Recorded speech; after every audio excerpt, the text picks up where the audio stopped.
Isa sa warning ng Panginoong Hesus na mangyayari sa huling kapanahunan, nabanggit niya to sa Mateo 24, kung babasahin yung buong chapter, sinabi niya ganito, lalabas ang mga bulaang guro na magliligaw sa marami. So kapatid, alam po ninyo na sa huling araw na tayo. So ngayon, ang dami nagtuturo patungkol sa relihiyon, patungkol kay Jesus, patungkol sa kaligtasan. So alam po ba ninyo, delikado, isa to po to sa delikado na dapat hindi tayo magkamali. Pwede ka na magkamali sa ibang bagay, pero pag nagkamali ka ng pananaw patungkol sa Diyos, kapatid, delikado ang buhay mo. Buti kung buhay lang sana natin sa lupa, kaso eternity yung pinag-uusapan. So ngayon, pag-aaralan natin, paano mo nga malalaman na false teacher yung isang tagapagturo or hindi siya talaga mula sa Diyos? Kasi alam nyo, kung babasahin yung Jeremiah 27, verse 14 and 15, ito yung time na yung hari, yung hari ng Jerusalem, napapaligiran siya ng mga teacher, mga nagtuturo ng salita ng Diyos, mga propeta. Ngunit sinabi ng Panginoon,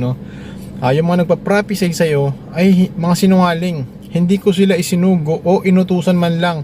So kapatid, can you imagine that, baka mamaya ipinapakinggan mo, hindi pa sinugo ng Diyos, siya lang yun. So ngayon, bibigyan ko kayo ng tatlong paluntunan, paano mo malalaman ipinapakinggan mo is false teacher or hindi.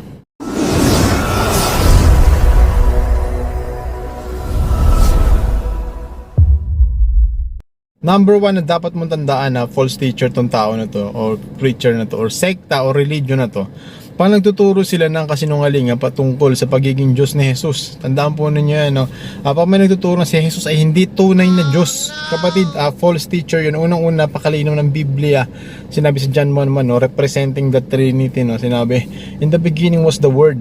Si Jesus yung tinutukoy doon, in the beginning was the Word, and the Word was with God, and the Word was God. Okay, tapos kung babasahin yung verse 14, sinabi ng author and the Word become flesh. So si Jesus po yung tinutukoy doon. Ang daming verses na tumutukoy si Jesus ay tunay na Diyos. John 15 verse 58. Okay, before Abraham was, I am. Okay, at claim ni Jesus sa Revelation 22 verse 13, I am the Alpha and the Omega, the beginning and the end, the first and the last. So kapatid, can you imagine that? I-claim ni Jesus, I am the Alpha and the Omega, the beginning and the end, the first and the last. Dalawa lang naman yan. Is either sinungaling siya, nababaliw ba yung tao na yon na magsasabi I am the Alpha and the Omega, the beginning and the end, the first and the last, or totoo mismo yung sinasabi niya. Ayan, ito pa mga kapatid, okay, may magsabi tao lang daw si Jesus. Okay, kasi paborito niya yung title na Son of Man. Kapatid, alam niyo yung Son of Man is prophecy yan. Okay, vision niya ni Daniel na mababasa ninyo sa Daniel 7 verse 13 to 14. Pangitain Daniel, sinabi niya nakakita siya ng isang gaya ng anak ng tao. At yung anak ng tao na to ay paglilingkuran ng lahat magpakailanman. Okay? At yung kanyang kaharian ay hindi mawawasak, hindi magigiba. At siya ay, sabi, paglilingkuran ng lahat ng bansa. Kapatid, basahin po niyo yung mga verses na yan. Marami nagtuturo na si Jesus ay tao lang daw dahil ay yung mga ginagamit nila. So kapatid, ay una mo tandaan, pag may nagtuturo na si Jesus ay hindi tunay na Diyos, false teacher po yun. At isa sa pinakamahalagang dapat mong tandaan, para makita mo na false teacher, ang sekta na to, religion na to, grupo or preacher na to, okay, pag nagtuturo sila ng iba patungkol sa kaligtasan, okay, salvation. Pag sinabi salvation or gospel, okay, ito yun. Paano yung tao magkakaroon ng buhay ng walang hanggan sa kaharian ng langit? Ayun po yun, pag sinabing salvation. So ngayon, marami nagtuturo ng iba. Tandaan po ninyo, biblically speaking, ang kaligtasan po ay sa pamamagitan lamang ng pananampalataya sa tapos na ginawa ni Kristo Jesus. Okay, sasampalataya ka, maniniwala ka na binayaran ni Jesus lahat ng kasalanan mo sa krus, okay, by faith. Ayun po yung sinabi niya sa Ephesians 2:8-9. Ayun po ang pinaniniwalaan ng lahat ng mga Kristiyano. Pag mayroong mga nagtuturo na mayroong additional, okay, parang sinasabi nila hindi sapat yung pananampalataya mo sa tapos na ginawa ni Jesus, kailangan dagdagan ng ganito, kailangan i-add tong ganitong sakramento, kailangan gawin tong mga mabubuting gawain na to. Kapatid, false teaching po yun. Okay, dahil si Pablo mismo nagsabi sa Galatians 1:8, kung sino man ang magtuturo ng iba maliban sa tinuro namin sa inyo patungkol sa kaligtasan, sabi, pakasumpain siya, maging isa man siya anghel or kasama namin. Why? Tingnan mo to kapatid, kung pwede palang mapunta sa langit ang isang tao, sa pamamagitan ng paggawa ng ganito, pagbayad ng ganito, pagsali sa ganito, para saan pa at namatay si Kristo sa krus? Kapatid, ayun po yun. Okay, hindi ko po sinasabi na baliwala ang mabubuting gawa. Okay, pero hindi po yun magliligtas sa atin. Sinabi po yun sa Book of Isaiah, no? Ang inyong mabubuting gawa ay parang maduming basahan sa aking paningin. At sinabi ng Roma 6:23, no? Sapagkat ang kabayaran ng kasalanan ay kamatayan, ngunit ang biyaya ng Diyos ay buhay ng walang hanggan sa pamamagitan ni Kristo Jesus. So kapatid, ayun po yun, no? Pag may nagtuturo ng iba na hindi daw sapat ang pananampalataya mo sa tapos na ginawa ni Kristo Jesus, false teaching po yun. False teacher, hindi po galing sa Diyos ang aral na yun. And lastly, no, napalatandaan na false teacher, yung isang preacher or sekta, is pag hindi nila tinitake serious, no, yung kasalanan. Tandaan po ninyo, napakaseryoso ng kasalanan. Sinabi sa Isaiah 59 verse 2, no, o yung kasalanan mo nagiging dahilan, kaya yung panalangin mo is hindi naririnig ng Panginoon. Kapatid, napakahalaga po niya, no? Sinabi rin ng Panginoon yan, di ba?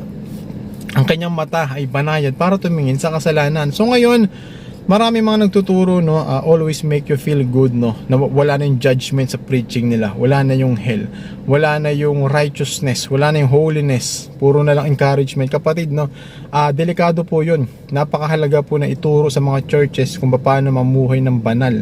For without God, sabi nga, di ba, sa Book of Hebrew, no one will see the Lord. Saka ayun yung palatandaan, ayon kay Santiago, no, na ang iyong pananampalataya ay tunay kung namumuhay ka na may takot sa Diyos. Ipakita natin sa mabuting gawa. Ngayon, ang dami mga preacher, no, ang hinahabol nila yung popularity, yung approval ng mga tao. So ngayon, mas iniisip pa nila yung sasabihin ng mga tao kaysa sasabihin ng Diyos. Kapatid, tandaan po ninyo, no, tinawag tayo para maging asin at ilaw ng sanlibutan.